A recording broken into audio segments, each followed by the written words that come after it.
Today on the podcast, we're talking about all the key ingredients you need to think about when you want to build a business. But importantly, today we are actually talking about building a business in rural Australia, and I have the perfect guest for you, Ange Taylor. I can't wait for you to hear all her wisdom. Hey, welcome to the Small Business Made Simple podcast, brought to you by socialmediaandmarketing.com.au. Being in business is never easy, but it can be simple, or at least simpler. Join me, your host Jen Donovan, every week where we focus on marketing, social media, and working towards simplifying your business. You with me? Let's do this. Gonna dream it big, 'cause someone out there listening. Everyone's got a voice to give, and it's time I heard you whistling, 'cause there's no point at all, in dreaming small. Hey there, my fabulous listener. Welcome to episode 93 of the Small Business Made Simple podcast. Thank you, as always, for lending me your ears today. I know you have lots of choices, and I really do appreciate you making me one of them. If you're a first-time listener, then super welcome to you. And if you're a long-time listener, then hey, welcome back. I'm really glad that you've landed here again to talk to me. I am, of course, the host, Jen Donovan, and it's my job via this podcast, social media, and just about everywhere else that I hang out to make your business life simpler. I'm a thought leader when it comes to marketing here in Australia, and I'm a marketing specialist for small businesses. Why? Because I know that business can be lonely and hard and complicated, and look, it's rarely easy, but with the right people around you and the right team, you can have a business that is at least simple or a little bit simpler. That is, of course, my commitment to you here on the so-named Small Business Made Simple podcast. This episode is actually sponsored by Spend With Us, which can be found at www.spendwithus.com.au. It's an online marketplace supporting rural and regional businesses, or rural and regional small businesses, I should say. So if you're already thinking about your Christmas shopping, or you just want to support rural Australian businesses that have suffered through prolonged drought, last summer's bushfires, and now COVID, then head to spendwithus.com.au. Even if you're just looking for some gift vouchers, you can actually buy site-wide gift vouchers, which means you can support one or two or three of 500 plus small businesses that are on the platform. For corporates or bulk orders with gift cards, you can even get them personalised for free. Now, I'm not going to sit here and tell you how many sleeps there are till Christmas, because you might turn me off, but whether or not you're already thinking about Christmas shopping or just that special gift for someone, then support rural and shop with Spend With Us at spendwithus.com.au. I'm a little bit excited about today's episode because I have Ange from Country Allure on today. Now, if you haven't heard of Ange Taylor or Country Allure, then you are in for an even bigger delight, because you won't forget her after listening to this episode. Ange is a retailer in rural Queensland, Blackwater, I think, to be specific, and runs a retail business that most people would be so enviable of. Not only is she building a retail empire from the sticks, and yes, I can call it the sticks because I live in the sticks too, but she's someone who gets it.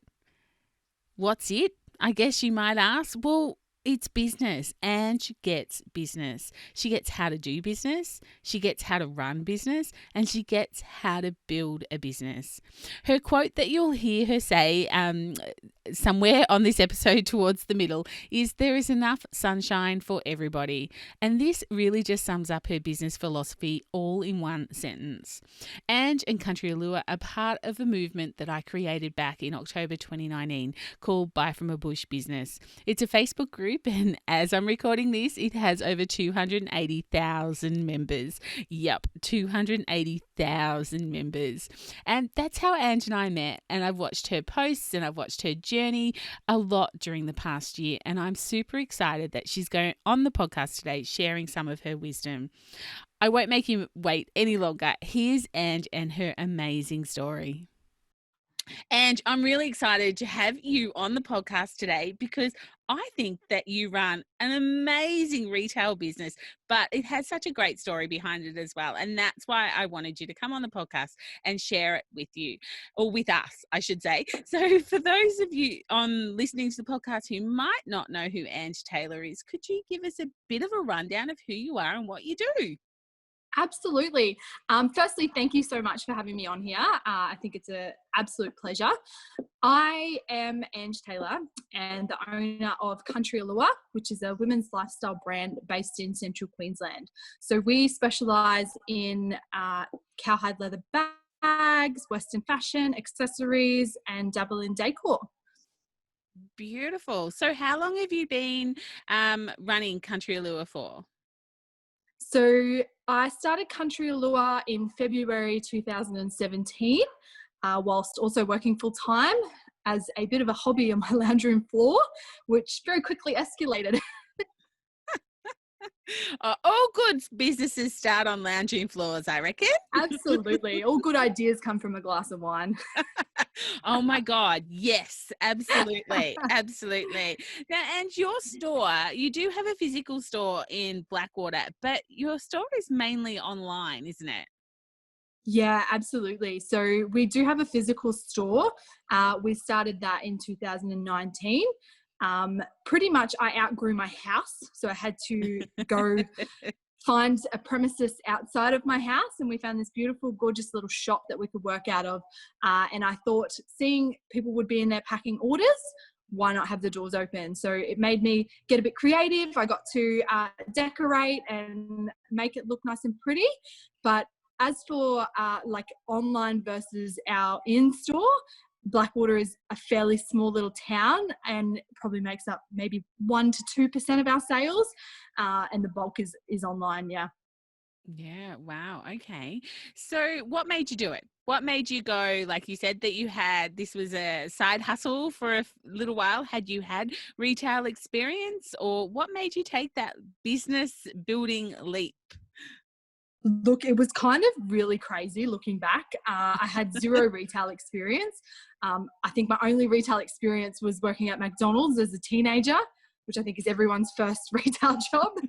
And then I went to agriculture, where I was a Jillaroo for many years.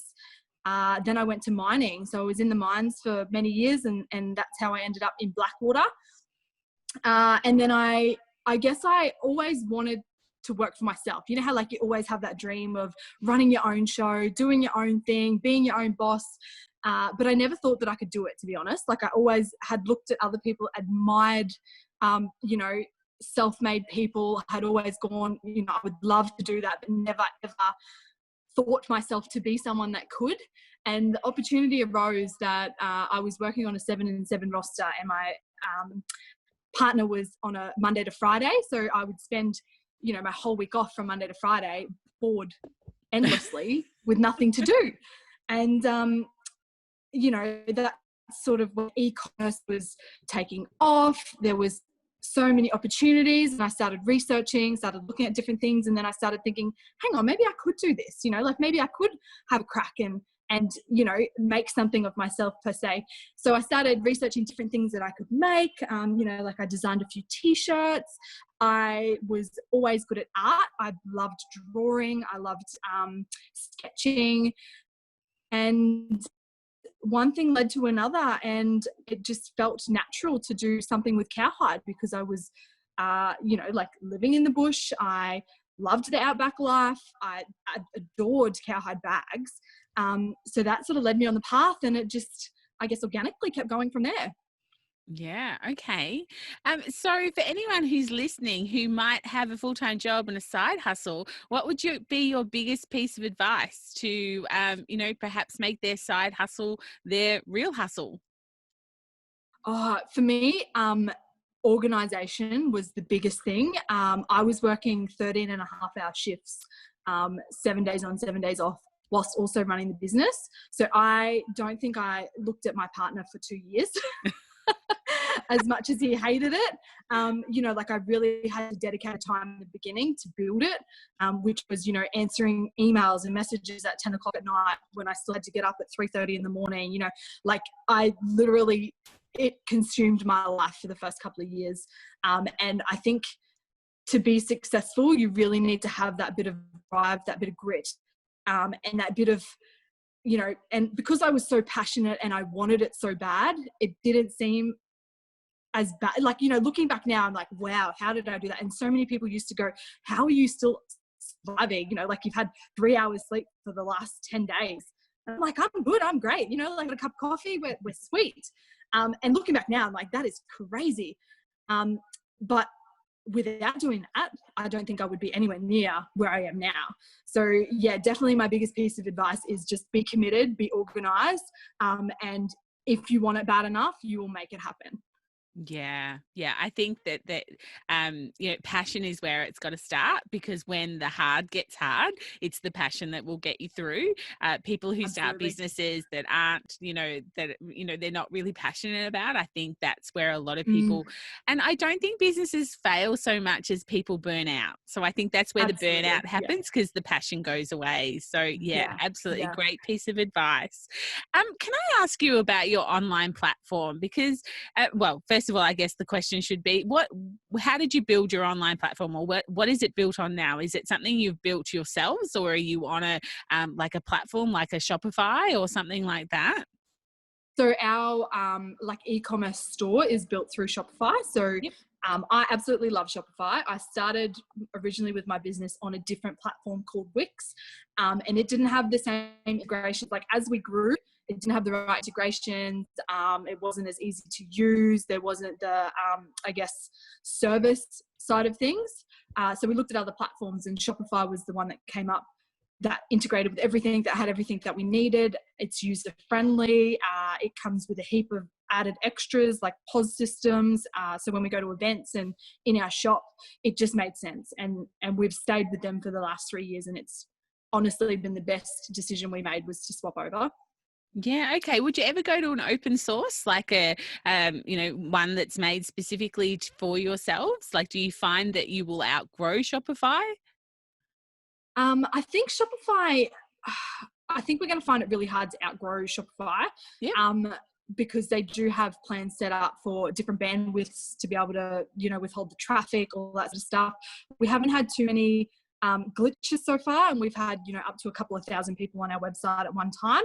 And, that's generally what will tell you if it's a good website or not, is once you start getting the traffic. If it crashes, you probably need to look at something, something a bit different, something a bit bigger. And I mean, even some of your biggest businesses like Showpo, Ali, like all those big brands, a lot of them use Shopify as well. So I'm pretty confident that we'll probably stay with them for like a long time, if not ever. Yeah.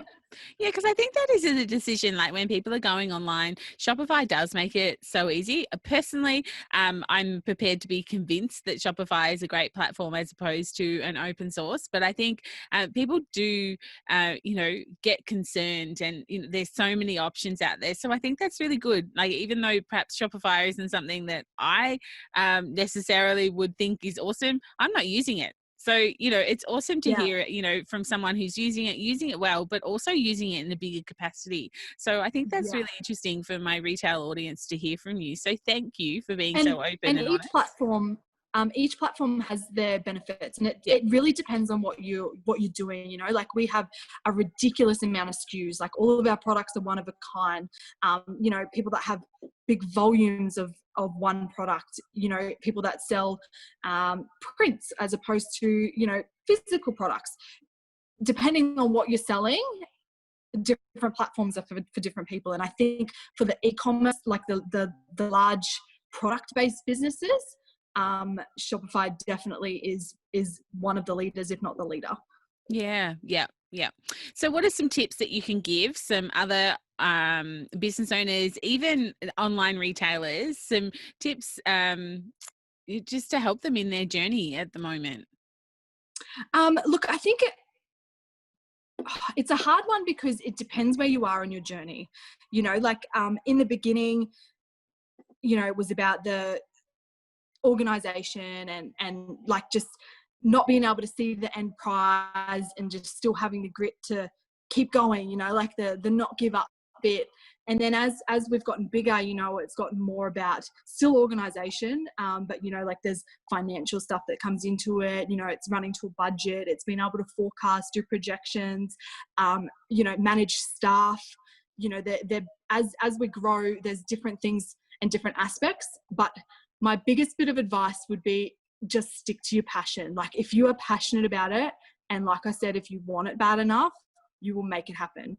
You will find the resources. Like, you know, I've been to a couple of business mentor programs. You know, when I struggle in certain things, I find the resources that are going to help me to get through that particular part of my business. So, you know, don't be afraid to ask for help. And don't be afraid, like, I guess don't be afraid in general, because people tend to, as they get bigger, they get scared. They think they can't keep up. I did the same thing. I used to think that no way would my business get to the point that it is now. And now that I'm here, and the next stage is I'm going, oh my God, how am I going to pull that off? But I know I'll do it. I'll find a way, you know, because I want it bad enough. Yeah.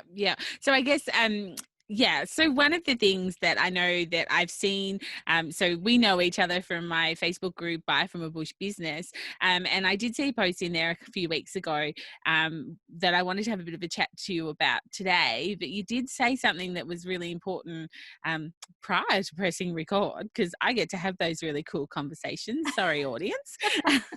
Was the fact that, you know, you have got to the point where you're really recognizing that people want to know the person behind your brand. They want to know the person behind Country Allure.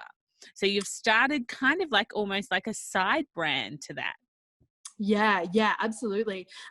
So I know for me personally, and we did speak about this before we pressed record, but I find that I'm more inclined to buy from a business or buy from somebody when I know who's in the driver's seat, when I know what their integrity is, what sort of person they are, how they conduct themselves, how they treat other people, you know, and I think there needs to be more of that, you know, as small businesses grow up, as medium businesses grow up and start playing games with the corporate giants. I think that's what's going to set them apart, you know, and I hope as we grow and as we get bigger, that people will learn more about me and about, you know, where I've come from, where I'm going, what I want, what my passions and dreams are. And I want those people that resonate with that to buy from my business. Like I want those like-minded people in our e-commerce. Yeah. So you've started, I'm not quite sure how much of a side hustle it is, but I know it's got its own Facebook. It's called The Confident CEO. Yeah. So I toyed with a few different names, and I guess that was the one that made sense to me, because I've always been, I think, a bit more confident on the outside than I am on the inside. I was always that, I guess, boisterous young girl that wasn't afraid to stand up for what I believed in, that wasn't afraid to call people out when they weren't being very nice. And I think it just resonated with me, so I run with it. And on that page, I want to share more about my journey, about where I've come from. And I shared a post in Buy From a Bush Business that got a lot of engagement. And I think it just goes to show that people do want to know. People do like to see people succeeding. You know, as much as there is this tall poppy, the people that want to see people succeed definitely outnumber the people that don't want to see them succeed. And I think, and this is something I've always said, is that there is enough light for everybody to blossom, and there is infinite amount of abundance and, you know, money and things in the world, that if you are the sort of person that thinks putting another person down is going to make you lift higher, then you are running a false dichotomy, because there is more than enough sunshine for everyone. And this is why I am so open about my business journey. I'm so willing to help people. There's a few businesses that I mentor, that I help build their platforms, and I guess learn from my mistakes, because if that's serving my purpose too, because I want to help people, whether it's through the business or through my little side hustle of the Confident CEO. Yeah, absolutely.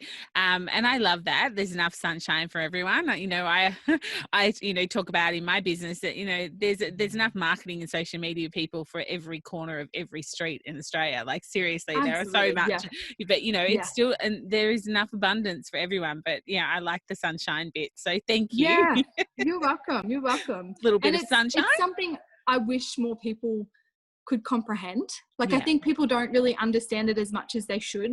And if you stay in your own lane and you really just work on what you're doing, people from the outside can see that. You know, like I've had people come to me wanting specific products, and I've directed them to my direct competition. You know, like I've sent them to people that I know can do it. they refuse to. They say, no, we want you to do it because we want your brand. Like, Yep. you know, and that's what you're building when you're building your brand equity and you're building your following and you're building your social medias and you're letting people in behind the scenes. They get comfortable with you, you know, like it becomes a personal connection where they feel like they know you. And I love that. Yeah, absolutely. Absolutely. So what's the goal with the Confident CEO? Why did you decide to do it? Like, what do you hope that other people will see?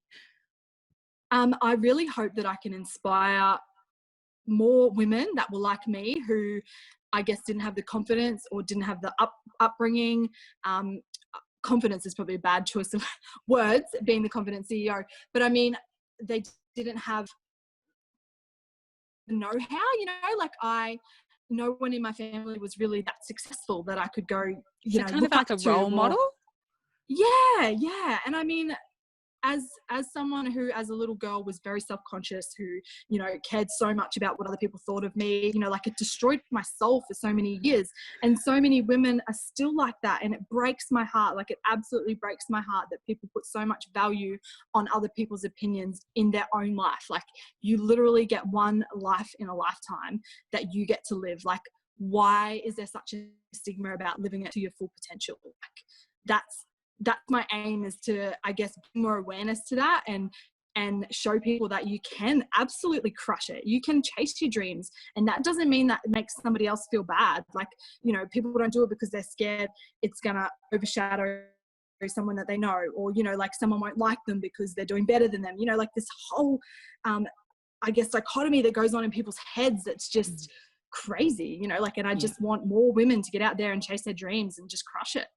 Yeah, I guess the reality is, though, that you will leave people behind. If you are building an empire, if you are building a successful business, your friendships will change. Your relationships with people will change. And I guess it's accepting that that's Absolutely. okay, because you know what? Yeah. You're going to meet some awesome other people that you wouldn't have had the opportunity to meet along the way had you not decided to, take the bull by the horns and build this. Yeah, absolutely. And I could not agree more, you know, like, and I like to call it leveling up, you know, every time.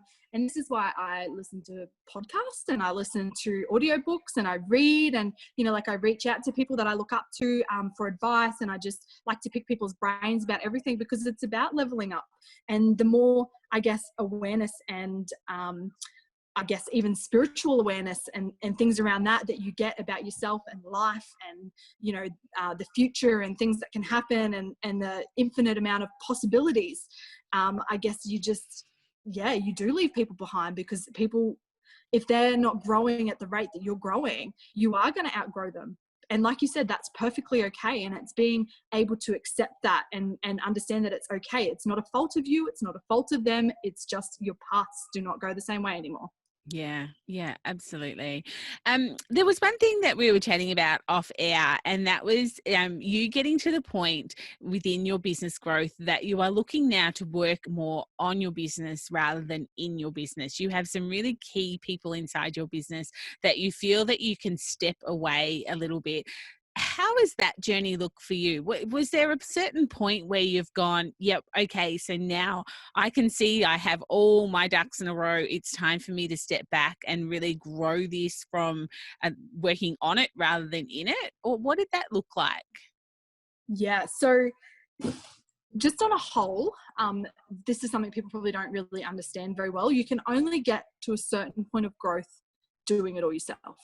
You know, like there's only, Hallelujah. yeah, you know, like you're one person, there are only 24 hours in a day. No matter how much you try and stretch that out, you physically can't make it anymore. You know, and this is where people start burning out before they're willing to hire people. And I guess I had a different structure in the beginning, because I still worked full time for 18 months into my business. So I did that for a very long time. I had 4 employees by the time I left my full-time job to step into the business. So in the beginning, I worked on the business and I had people in place that did, I guess, all the nitty-gritty stuff, like the customer service, the packing and sending of orders, the uploading of products. So I started in a place of working on the business, which I think really helped me to now being at this point. So I've spent the last probably 18 months in the business just trying to get structure set up, trying to get processes in place to make things easier. So as we onboard people, it's, we've actually got full processes in place, like a legitimate business, like I like to say. And yeah, so I guess now looking forward to the next 3 to 5 years, and we not long did our strategic plan where I bring in the key players of my business, which is our customer service manager, our product and marketing manager, and our wholesale manager. So those 3 key players and we nut out what the next 12 months looks like. And in projecting that, you can really get to a point where you know what that looks like in 12 months time. And for me, that is stepping more away from being able to work on the strategy, the designs, the like what it looks like on a whole, but I don't physically have to do the doing. I get the people that I employ do the doing, and I just do the outlook of what that looks like, and then obviously oversee all the projects that happen to make sure that they happen to the caliber that I expect. So it's very interesting. A lot of people get so stuck in the day-to-day stuff of packing orders, and then all of a sudden your day's gone, and you get to the end of the day and you're like, shit, what have I done? Like, yeah. And then it's I had a mentor once say to me, it's like flying a plane, right? If you haven't got any direction, or you don't have a map of where you're going, you don't know where you're going to end up. So if you're not doing the planning or the strategy of what that looks like, that you can break back down to quarters, to months, to weeks, to even days. So on this day, I'm going to do these 5 jobs. That when I do those 5 jobs in 5 consecutive days, I'm going to tick off one of the jobs on my list of my quarterly plan. And that's something that we have really started to do really well, and it's really helping us to excel and grow at a rate that is really good. So definitely recommend. So you've got to, I guess, not have you got to, I'll start that again. So you are doing the bits of your business that you want to do the most. So like if you're stepping back away from the customer service, away from, doing the doing, is that what you want out of your business? You want to be able to do the jobs that you're doing? Is that where your passion is? Yeah, absolutely. Absolutely. Like I definitely do not have any passion for customer service. I think it takes very strong characters to do that. And I take my hat off to the people that I have in place here that look after customer service. And like, there's a whole heap of sectors that I literally have zero interest in, but they're absolutely necessary to run a business. So my biggest passion is in designing. So I do like all the web design, I do all the marketing design, I do all the bag designs, all the clothing designs, and that pretty much takes up most of my time. But that is where my passion lies, like with me and my sketchbook, or me on my design programs on the computer, and just nutting it out. Yeah. And I guess that was kind of the emphasis I wanted to put on that little part of the conversation was, starting with that end in mind. If that's what you are passionate about, then that's what you would work towards working on in your business. Yeah. Like if anyone's listening and their passion is, serving the customers and having that interaction with them every day, then, that's okay as well. Not everyone, you need to do what you want to do inside the business. We started our own businesses for a reason, and that is to do what we are most passionate about. And I think some people even get lost in that. They hear, all these different versions of what they should be doing. And they at the end of the day, they're not actually doing the passionate bits of why they started the business in the first place. Yeah, absolutely.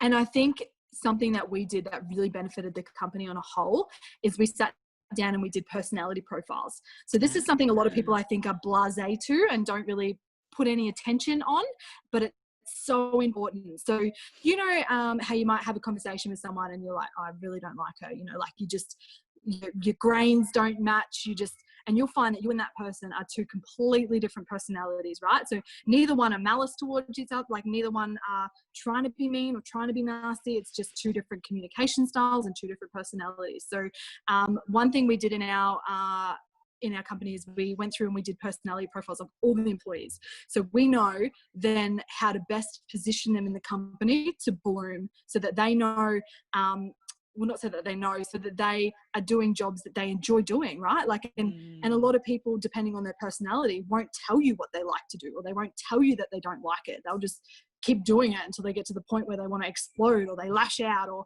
you know, because they're don't have the communication style to go, hey, I hate this. Yeah. Or B, they don't have the personality that have the confidence to be able to say that. So it sort of took away the guesswork, where we actually sat down, and it really made us as a team and as a culture come together so much better, because the girls then understood that, you know, that person doesn't do that job because they, you know, are doing it on purpose to piss someone off. They genuinely, legitimately don't have the patience to sit there and sift through and tick, you know, like, they're not a processes person, you know, that physically isn't something that they can do without driving themselves crazy. And that was honestly the most beneficial thing as a company that's growing. And once you start getting a heap of different personalities and a heap of different people with different communication styles, so important. And it has been so integral to our growth again. Yeah, and I hear that a lot from, you know, people that are, you know, in growth phases, that, you know, this learning, and I think communication is probably the biggest thing that I hear about, you know, learning how someone wants to be communicated. And especially if, you know, you've got teams that aren't physically together, like, you know, maybe an offshore team, or, you know, like a VA, or a team that just lives in different parts of our beautiful country. I think, you know, learning how to communicate with them and how they want to be communicated, you know, can really bring down a lot of the stress levels. Yeah, absolutely. But it's even knowing how to reward people, you know, like, some people like rewards that are, you know, just a hug. You've done an awesome job. Or some people like a monetary, you know, here's a 10% bonus because you crushed it this quarter, you know, like, everyone has different things that make them continue to feel good. And it's all about the culture. And especially in my business, like, 100% of what I do is about culture. Like, I don't care how well people perform. I mean, I do to a degree. You can't be blasé. But when you get to the high level, you really have to choose, and it's either money or culture. So you have to choose culture over money, which is what I do, which means I will happily lose a sale to maintain the culture of the company. If you know what I mean? Like, if a customer is abusing one of my staff and making them feel like shit, and, you know, like, it's detrimental to our like ecosystem, I will lose that sale. Like, I've even you know, fired people in the business because they didn't match the culture. You know, like, they made other people feel uncomfortable working with them. You know, and this particular person was a good performer. You know, they made money, they did all the right things, but they were toxic to the culture of the other people. So, you know, they were performing well, but everyone around them wasn't. So, you know, it's making those hard decisions to keep that culture 100%. Otherwise, you know, then you've chosen money, and we all know what happens when you choose money over everything. Growth is never the answer. No, well, no.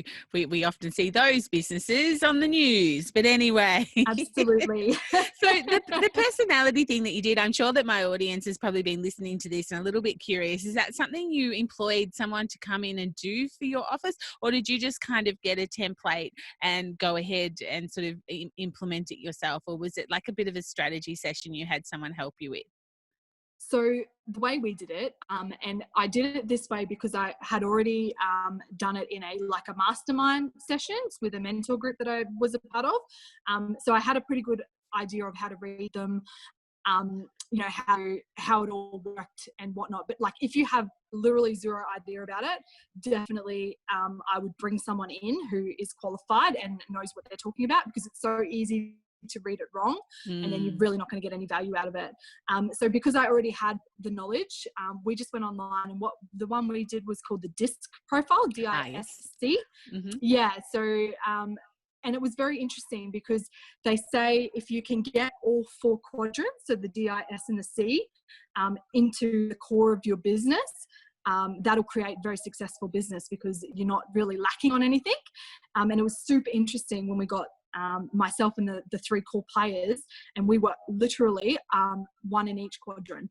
So, you know, and we sort of sat back and we said, well, that's why we work so well together, you know, like that's why everything seems to just flow so perfectly, and yeah, it was brilliant.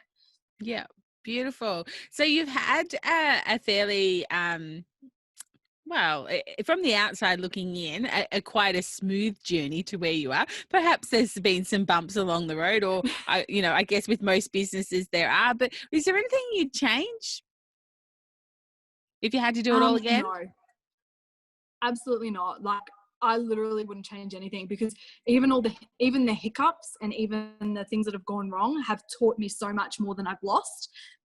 So yeah, I definitely wouldn't change a thing. And I'm open to failure. Like, I love failure, because if you hit failure, that means you've pushed it to the capacity that it can go to, and then you know your limits, right? Like, that's how I view failure. And with every failure is a lesson to learn, and I always try and find a lesson to lessen the failure, because generally if you find what you're supposed to learn, you can then just move on to the next. Yeah, no, that's so good. Fail faster and look for the lessons. Absolutely. Yes. Yeah. So what's next for Country Allure or the Confident CEO? Well, we've actually got some really cool things in the pipeline for Country Allure, backed by the Confident CEO. So 2021, on our forecast, we will be starting a podcast, which will be under the Confident CEO.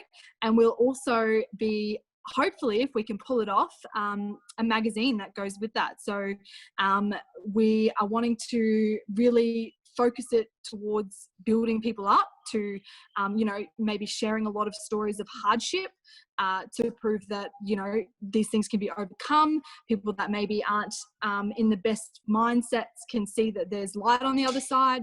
We really want to do a lot of work with mental health. It's a massive issue in a lot of women, and especially in business, that I don't think gets enough light. And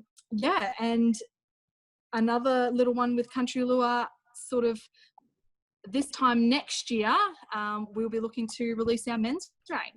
So that's exciting too. Wow. Yeah, So that is bigger very and better. exciting. Yeah, beautiful.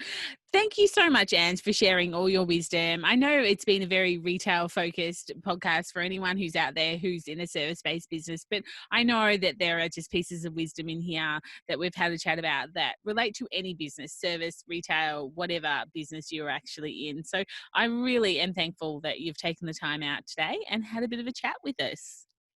You're so welcome, Jen. And like I said before, it's an absolute pleasure to be on here.